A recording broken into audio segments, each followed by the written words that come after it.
warm welcome to Bharata First. You're watching Big Picture with me, frankrausanpereira. And since you're here, please like the video, subscribe, and hit the bell icon, and do share the content as well so that more people get to know about Bharata First. In this edition of Big Picture, we will analyze where India stands with regards to what's happening with regards to Russia and Ukraine and the West, and what the flurry of activity as far as foreign policy is concerned over the past week means for India and the region. And joining me on the program to talk about the current Russia-Ukraine situation and where India and the West stand, I have with me on the program today Ashok Sajjanhar, former ambassador, and Professor Swaran Singh, School of International Studies, JNU. Thank you to both my guests for joining me on this edition of Big Picture. Ambassador, let me start the program with you first. How would you look at this flurry of activities? First, UK's foreign secretary was in India, then you had, the Russian foreign minister was also here this past week, as well as the deputy national security advisor of the United States. And it was very interesting to see all these, dignitaries come to India, in quick succession. And it also shows how India's stature has really grown on the global stage. No, absolutely. You're very right, Frank, and thank you very much for having me on your program. Always a pleasure to be with you. And, when you were mentioning about this flurry of activity, of course, you forgot to mention about the visit of Wangi, because that was also in its own way important, though not maybe directly related to what is happening on the Russia-Ukraine front. But then on the India-China front and on the, macro global politics scenario and the architecture that is coming up, because what China is thinking, how it wants to respond, and how it would also like to see what India's position is. But coming to these three visits, you're very right. I totally concur with you that India's position, its stature, its clout, its profile, that has definitely grown. And not only because of the fact that the manner in which we have been able to handle the COVID pandemic, because while all the countries in the world, or most of the countries in the world, and I don't include China in that because, you never really get authentic information coming out of China. But you look at the West, you look at Europe, you look at the United States, and the manner in which they have been able to deal with COVID, India has been able to do a much better job. Then India is also a member of the non-permanent member of the UN Security Council. So what it says and what it does, it matters. And over the last few weeks and months, particularly since this whole problem of Russia-Ukraine started, maybe, beginning of this year, I think the manner in which India has dealt with the situation has been extremely nimble-footed and exemplary. Because, very briefly to recount how India has gone about it, we have, of course, abstained on all the resolutions that have come up, whether it is the UN Security Council or at the UNGA or even at the UN Human Rights Council. But I think our position has been articulated very effectively and in a very sharp and focused manner through the explanation of votes that we have given. So while we have spoken about the importance of the legitimate security interests of all countries, thereby saying that, the unbridled expansion of NATO to the borders of, attempted or what was seen that could be happening if Ukraine was also included as a member of NATO. If that comes to the border of Russia, then that definitely poses security challenges and creates certain vulnerabilities as far as Russia is concerned. But after the 22nd of February and particularly 24th of February, India has stopped referring to this legitimate security interest, and we have been focusing on the inviolability of the UN Charter, and also on the fact that the territorial integrity and sovereignty of all nations needs to be respected. And that is basically ensuring that what, sending out a very clear and a very strong message that what Russia has done is violative of international law. And the last point on that is we have said, and this has been reiterated by Dr. Jaishankar when Lavrov was in India, that we want to settle all disputes through discussions, through dialogue, through negotiations, and not through conflict, confrontation, or war. This is what we have said in our statements. This is the message that we have sent out even when the Russian foreign minister came to India. And we have acted in every sense, in a balanced way, basically to ensure security and stability in both as far as this conflict is concerned, as also in the world, and also protect our own interest in terms of maintaining our special and privileged strategic partnership with Russia, and also maintaining our very close global comprehensive partnership with the United States and with Western countries. Frank. Professor, let me bring in another aspect. The language that was used was, I would say, aggressive, be it the deputy NSA of the United States, saying that would Russia, you cannot count on Russia if there is something that happens at the LAC.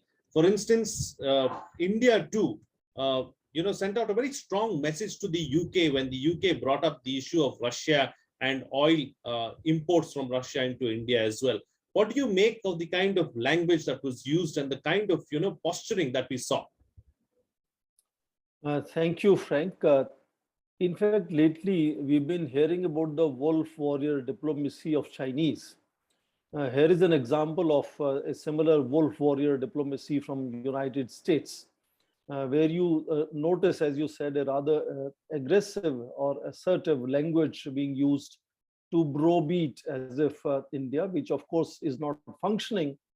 And to me, that increasingly reflects desperation of United States, where it has almost failed to get its closest allies to fall in line with what United States would like them to do, despite all the hype of NATO unity, and despite all the hype about severe, unbearable sanctions, etc., etc. We continue to notice West being largely a divided house, other than China, which is of course the largest recipient of Russian energy oil. You look at the next largest 5 nations; they are all very close friends and allies of United States. And the recent reports are saying that some of these allies in Europe have actually increased purchase of energy from Russia in the month of March. So in that sense, this perhaps reflects to me rather a sense of desperation, where all that European allies could say is that, oh, we will try to bring it to zero by end of the year. Of course, hoping that the conflict would be over before end of the year and they can continue to buy Russian oil and gas. Germany enormously depends on Russian gas. So to me, this the kind of effort of browbeating India into falling in line, because they thought there were some interesting examples they had seen earlier, whether in case of Venezuela supplying oil to India or Iran supplying oil to India, and India, of course, more or less aligning in those issues, in stopping to purchase those countries' oil as far as Indian imports were concerned. But Russia is a very different example. India's relationship with Russia is completely different. And not that United States and UK and others don't understand it, but they just want to push India into, falling in line the way they thought India fell in line in case of Iran, for example. And India has stood firm on its ground. Of course, India also has lately moved from non-alignment to multi-alignments, which means India has very good relationships with almost all major powers today, which is a unique example that has never happened in history. That almost all major powers are today trying to so to say cultivate India's aligning with their position, and India has to very carefully look at what it wants to do in case of sort of its policy vis-a-vis Ukraine crisis. And so far, to me, it appears that Ukraine crisis are almost beginning to look like an opportunity for India in showcasing its assertive and neutrality, which is to me very proactive. in fact, no other nation, when they started issuing advisories to their citizens to leave Ukraine, were offering to pick them up. The way India did, 22,500 Indians and 147 other citizens to be brought out safely out of a war zone, that was a first reflection of multi-alignment. India's being really in close talking terms with both Moscow and Ukraine in Kiev. Otherwise, minus that coordination, that big enterprise experiment would not have been possible. And then after that experiment, India started sending, 90 metric tons of humanitarian aid to Ukraine. India started talking of buying Russian oil and other commodities on discounted price. So it's a policy which is establishing the exceptionalism of Indian foreign policy now, which of course all these major powers increasingly understand. But they're just kind of sort of posturing as if they can push India to fall in line. I believe that the kind of push from United States has been much more open and vocal. And of course, UK normally, finds its global existence or global presence only in singing the American tune. And so it just sings the same lyrics that America wants to present. Moscow's nudging of India has been relatively nuanced and closed door, I suppose. So Lavrov's visit to India clearly was meant to sort of nudge India in coming, sort of more in line with what is Moscow's line on it. But right. India has also clearly taken position, which is now showing a certain evolution over a period of time, which is now clearly saying that we should focus on international law, United Nations Charter, which is a step ahead of its earlier statement of sovereignty and territorial integrity, or go before that, the language of concern, and then of course regret, and then of course deploring. So if you notice last 5 weeks, there is an enormous evolution in India's semantics in the diplomatics that we have seen. And I assume heart of heart, all these major powers are beginning to recognize and perhaps accept that exceptionalism of India's foreign policy today. Absolutely. Absolutely. Ambassador, bringing you in now, looking at how the United States has tried to nudge India in a particular way. This is not the first time a statement like this has come out from the United States. They've been trying to get India to play a bigger role, not just now, even in Afghanistan. They were trying to coax India into sending boots on the ground on multiple occasions. And even today, the United States is very keen that India toes the line of Washington, D.C. Is this in any way going to impact ties that the two nations have? Okay, interesting question and interesting discussion, Frank. My perception, my assessment is slightly different from what you have mentioned just now. I think there is a very good understanding, in my view, of the special relationship that India has with the Russian Federation, and there is a recognition. I think the only discordant note we have seen in recent weeks and months is this coming from Mr. Dilip Singh, the Deputy NSA, who was in Delhi. Otherwise, you look at it, when Victoria Nuland came to India, she was very conscientious about the special relationship that India has with Russia, and she said, we accept it, we acknowledge it.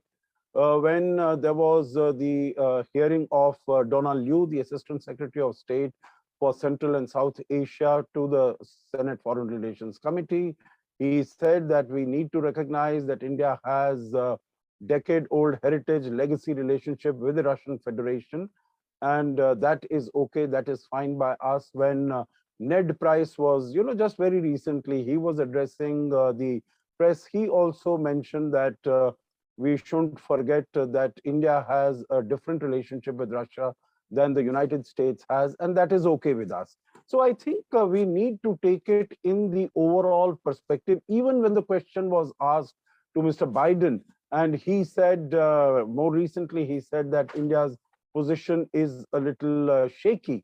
But before that, he had said that, we are having conversation, we are having discussion with India. So I think the West, and particularly the United States, has been mindful of India's position, mindful of India's concerns, and has been taking all this in, its discussions with India in a very respectful manner. What Dilip Singh has said, I agree, he needed to be put in his place. It's a discordant note that he has struck. Maybe he is more in tune with the domestic politics of the United States and what, the diplomatic finesse is required in terms of articulating these sentiments, and that also on the Indian soil. I think that was totally uncalled for, and I think the message has definitely gone out to him that this is not the way to behave with India or to treat India, and of course there'll be a huge pushback as far as this is concerned. So while there might have been this pressure, and even I think Elizabeth Truss has also, been, cognizant of India's position, India's relations with the Russian Federation. So I think there has been this much better understanding, because the West also recognizes and realizes that they cannot take India lightly. And as far as Sergei Lavrov is concerned, when he came, I think as far as Russia is concerned, this is the best position from their point of view that India could have adopted. I don't think India could have adopted, anything else which would be more favorable as far as Russia is concerned, because in terms of optics, India, in all the 5 votes that have taken place so far, India has abstained. So as far as optics are concerned, and this is what all of us know, that even from the US State Department, there was this cable that had gone out that India and the United Arab Emirates, who had abstained in the UNSC, that they should be painted as being with Russia, in the Russian camp, and there should be pressure that should be applied on them. But that cable was also withdrawn. So I think from the point of view of the Russian Federation, this is the best that they could have expected, that they could have hoped. And basically, Lavrov was in India both to discuss the bilateral issues, whether it is oil supplies, rupee ruble arrangement, etc., but also to thank India for what it has done. Let me also say that as far as oil is concerned, Venezuela and Iran, we are familiar with. But in the same breath, there was also the Katsa on military supplies from Russia. And India said, very clearly said no at that time, that we'll continue to import the S-400 from Russia. So the United States very clearly recognizes, and I think we have also told them that it is not in the interest neither of India nor of the Western world that Russia is thrown so much into the embrace of China that it ceases to have any independent agency of its own, so to say. So for all these reasons, and particularly as far as India is concerned, I think we have been able to articulate our position very effectively to the West, and there is a great degree of recognition of the special heritage legacy relationship that we have with Russia. Absolutely. Frank. Taking this particular aspect forward, Professor, what does all of this mean for, India-Russia relations as well? Because we've seen Lavrov coming to India. India has categorically stated as well, the finance minister has said that why shouldn't India buy cheap oil from Russia when it is available to us? Because it is a matter of national interest for us. So, taking this kind of a stand, supporting, well, not directly, but, indirectly supporting Russia as well, because we are looking at our own national interests. Does it send out a message to Moscow as well? And where does this take India-Russia ties? Very clearly, Frank, West largely looks at India's so-called proactive neutrality as pro-Moscow. They think that India's neutrality has been tilting, at least tilting towards Moscow. And they would like to see that India's neutrality instead should be tilting, if not bandwagoning, United States and its friends and allies. But the message is clear that India has underlined its enduring and very close, time-tested, and a whole range of defense cooperation-based relationship with Russia, which will stay on as it is. And I think to some extent, this kind of example would further reinforce their not just procurements in defense equipment, but constant joint production, joint development, and joint research and development of various equipment in coming times. Indeed, this could open possibilities of India's greater engagement with Russia's energy sector. This whole talk about 6 million gallons of shipping of oil in recent weeks is minuscule. I mean, on average, I think China procures 4 million gallons every day. So in volume, this may not be enormous procurement, even after this upping the ante or accessing deeply discounted oil from Russia. But this obviously is going to open a kind of a thinking in India. Should we not broad base our procurements from Russia and also other suppliers of oil, and how far should we continuously be dependent on the United States? I mean, both examples of its unusually crazy exit from Afghanistan and now standing kind of aloof with just hype of nothing more than standing ovations on online speeches of Zelensky. US has virtually, as Zelensky says repeatedly, left him alone.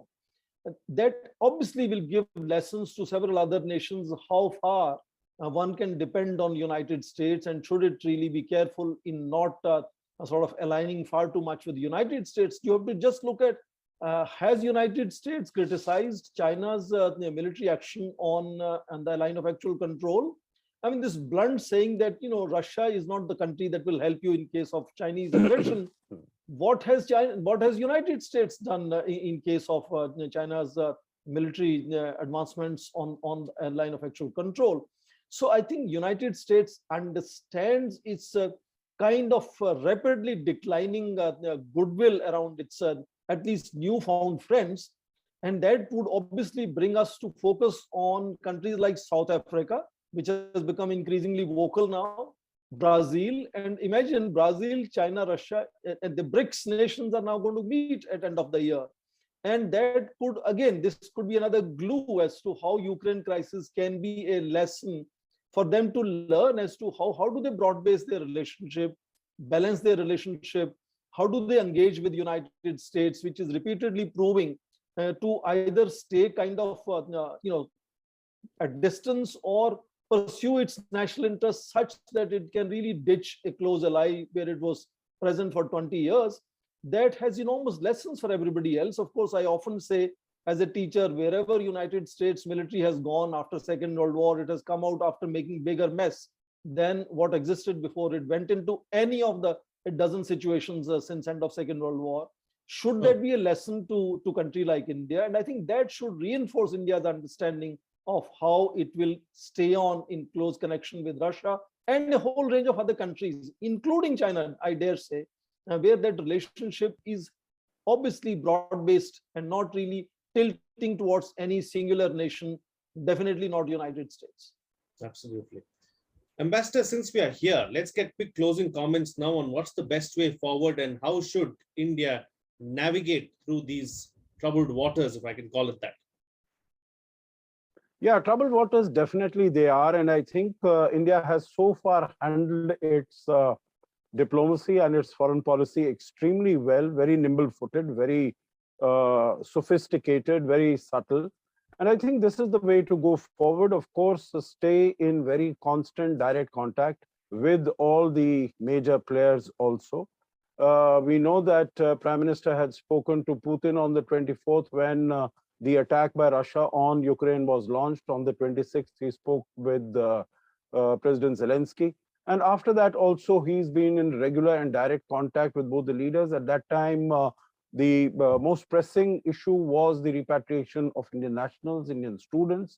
That has all been completed. But now when Lavrov was in Delhi, there is also, I think, certain feelers that India could, play a more proactive role. Well, I hate to use the word mediation, etc. But I think since India is one of those countries, the few countries which has excellent relations with both sides, that it could play a more meaningful, a more proactive role.